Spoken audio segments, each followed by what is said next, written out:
V današnjih novicah med drugim. V Brežicah odločno proti azilnemu centru. Družba Kostak praznuje 70 let. Gospodarska nagrada tudi Robertu Medletu.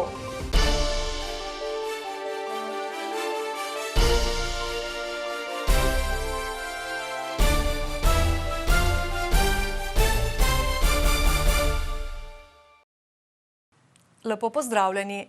Brežiški občinski svetniki so se zaradi namere o postavitvi začasnega azilnega centra za migrante na območju mejnega prehoda v Brežje in premestitvi registracijskega centra včeraj sestali na izredni seji in soglasno sprejetimi sklepi vladi poslali jasno sporočilo. Izpostave azilnega doma na območju občine nočejo.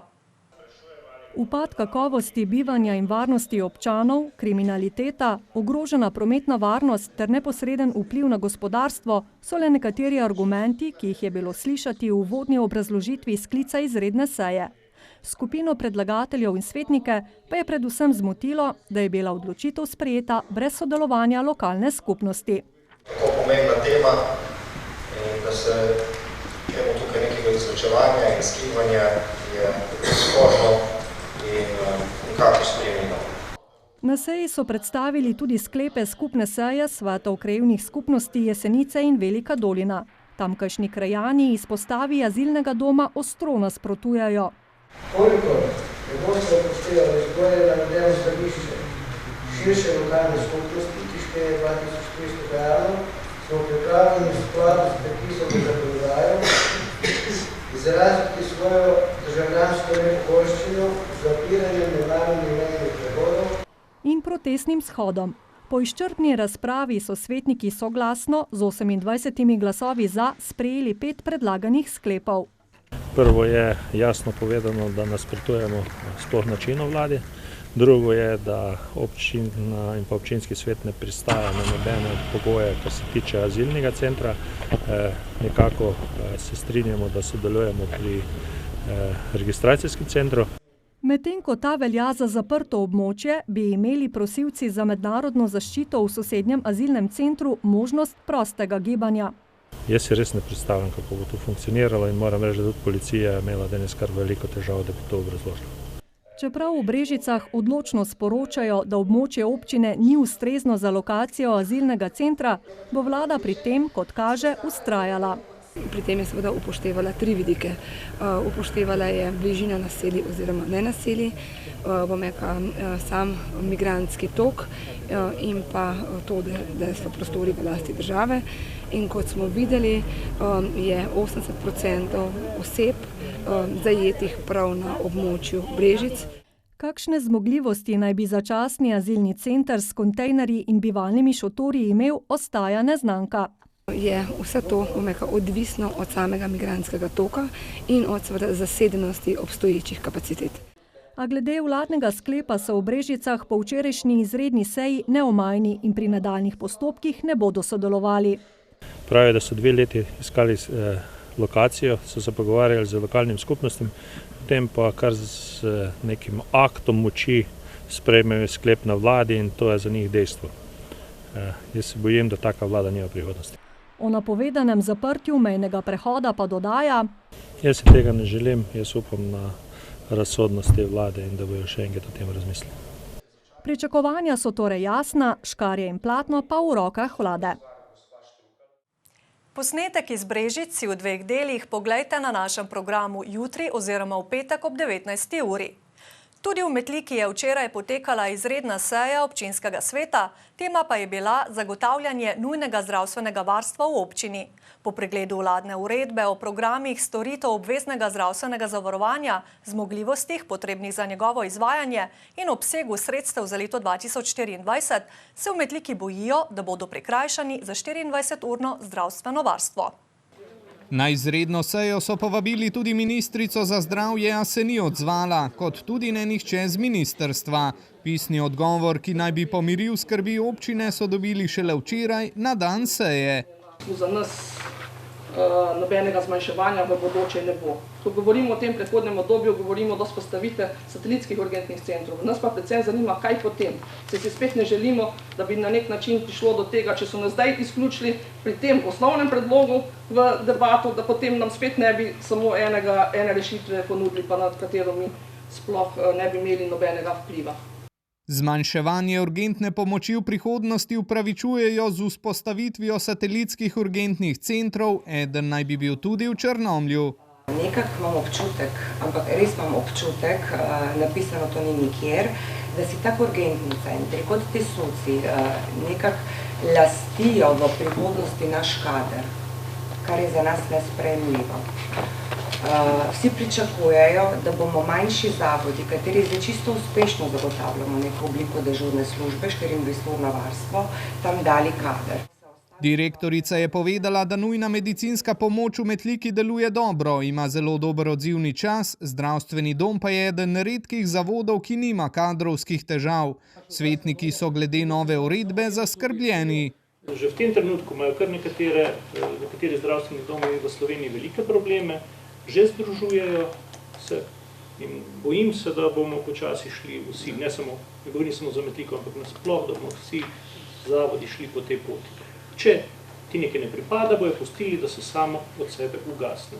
Ne predstavljam si, da bi nam to v Metliki vzeli, pa ne se imenuje kakorkoli že, ali je to nujna medicinska pomoč, ali je to vozilo, ali je to ne vem kaj. Resnično mi je vseeno, po moje pomembno, da imamo 24/7, tako kot je napisano, zdravnika in vsaj enega tehnika, ker jaz mislim, da gre pa tukaj za življenje. Na seji so oblikovali 4 sklepe, ki jih bodo naslovili na ministrstvo. V bližnji prihodnosti načrtujejo tudi protest.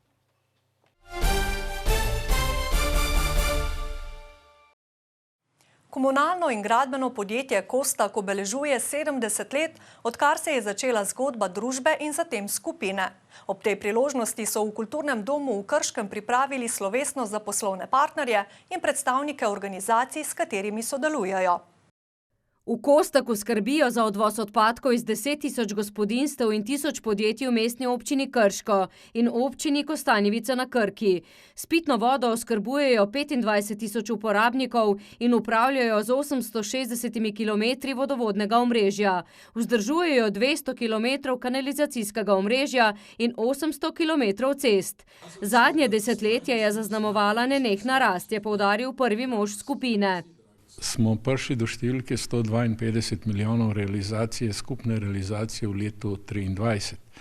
Ampak bistveno bolj pomembna od te številke je številka, da nas je 700 sodelavcev, kateri so zadovoljni, uspešni in jim se omogoča, da svojim lastnim trudom zaslužijo in vzdržujejo sebe in svoje družine. Ta hip so pred največjo naložbo v zgodovini. Novi center za obdelavo odpadkov v skupni vrednosti približno 30 milijonov evrov, katero želimo in verjamemo, da bomo avgusta odprli in da bo začel z delovanjem. Z izvajanjem številnih gradbenih projektov je družba razširila svoje tržne dejavnosti, s katerimi ustvari že skoraj 90% prihodkov od prodaje. S pohvalami na račun delovanja in vizije podjetja nista skoparila niti krški župan in slavnostna govornica. Za družbo je 70 let dela, razvoja in dejanj, s katerimi leta prispeva k kakovostnejšemu in čistejšemu okolju bivanja naših občank in občanov. Družba Kostak je že sedaj pomemben del zelenega prehoda v Sloveniji in želim si, da bi bilo takih podjetij še več. Skupina Kostak je med največjimi zaposlovalci v Posavju in najhitreje rastočimi skupinami v Sloveniji. Dejavnosti pa izvaja tudi na Hrvaškem, v Srbiji in Nemčiji. Mnoga podjetja sodelujejo s podjetjem Kostak, tudi nuklearna elektrarna Krško, z različnimi projekti, ne več samo z dobavo čiste pitne vode in pa odvoz odpadkov, ampak grejo tudi v gradbeništvo in tako naprej. V skladu s svojo družbeno odgovornostjo so sicer na sinočni prireditvi, ki sta jo med drugimi popestrila Krški pihalni orkester in Vlado Kreslin, izročili 10 000 evrov društvu Sožitje Krško. Gospodarska zbornica Slovenije pa je včeraj v Ljubljani 56. podelila nagrade za izjemne gospodarske in podjetniške dosežke. Med 4 prejemniki prestižne nagrade sta tudi Novomeščan Robert Medle, direktor podjetja Roletarstvo Medle, in Janko Koprivec, ustanovitelj in lastnik podjetja Siliko s poslovno enoto v sevniški občini. Letošnji 4 nagrajenci prihajajo iz različnih dejavnosti, a povezuje jih 2 skupnih lastnosti. Nadaljujejo zgodbo družinskih podjetij in odlikuje jih umetnost vodenja. Letošnja podelitev prestižnih kipcev, imenovanih tudi gospodarski oskarji, je slonela na povezovanju umetnosti in vodenja. Nagrajenci so tako tudi ustvarili sliko, letošnjo grafično podobo podelitve nagrad, ki je potekala pod sloganom Umetnost vodenja. Kako pa sami čutijo sozvočje vodenja podjetja in slikarstva?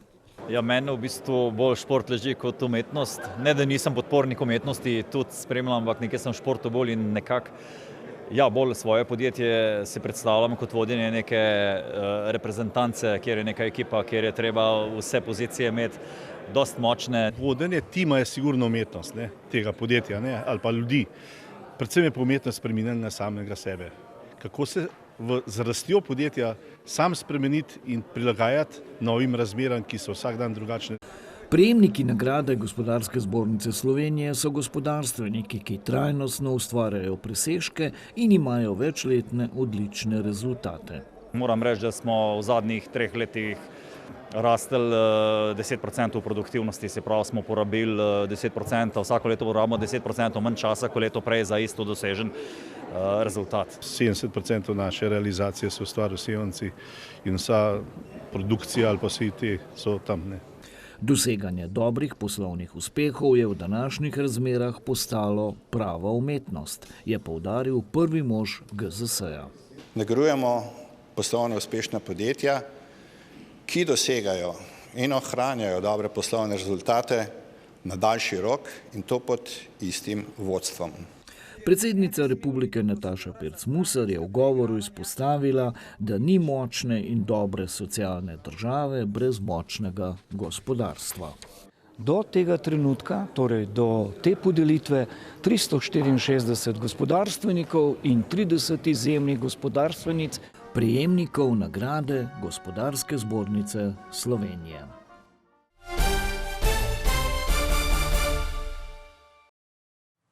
Popri so nacionalno tekmovanje v podjetniških idejah mladih od 12. do 29. leta.